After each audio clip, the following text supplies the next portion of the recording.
Following some breaking political news, Trump's convention bounce and Clinton's convention bombshell. More on the DNC coming up. First, the bounce. Donald Trump is now ahead of Hillary Clinton in Nevada.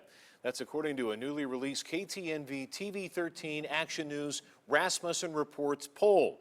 Joining us now to talk about it, 13 Action News political analyst Jon Ralston. And John, welcome back. Hi, Steve. What do you make of this? Well, I think that this poll was taken over the weekend, so Trump is getting some bounce from his convention. The polls here have shown very, very close race. Last one I saw, it was tied here. Listen, I think this state leans toward Hillary Clinton because of the high Hispanic turnout, because of the Democratic voter registration, but it's an unsettled electorate. 20% of the electorate here is registered nonpartisan or independent.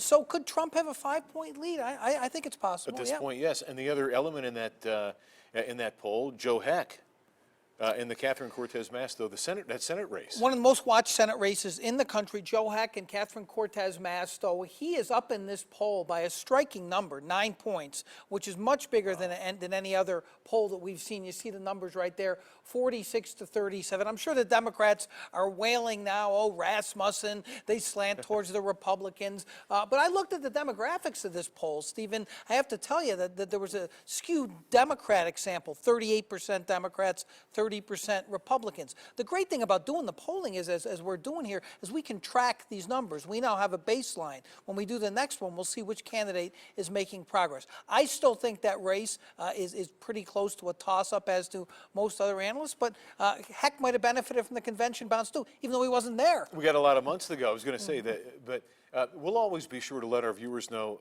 some of the internals in the polling. So, like John, this guy's an expert on polling, so he knows what he's looking at, and there are little intricacies that we met. And we're going to post most of the stuff online, so we're going to be very transparent about this. People can see what the demographics are. Very quickly, you'd wanted to talk about Obama and Sandoval, some of the new stuff on that. You know, it's really interesting to track these numbers too. We looked at Brian Sandoval and Barack Obama in this poll. Barack Obama is now not upside down. That means that his approval rating is higher than his disapproval rating, just barely. Sandoval, though, was maintaining his popularity. You know, a lot of publicity during the primary about that big tax increase. He still has more than 60% approval rating, which is very robust for a governor. That's robust for any politician. Yes, or anchor or reporter. Right, as we humbly say. Thank you, John. Yeah, Back to talk about the convention later. Tricia. All right.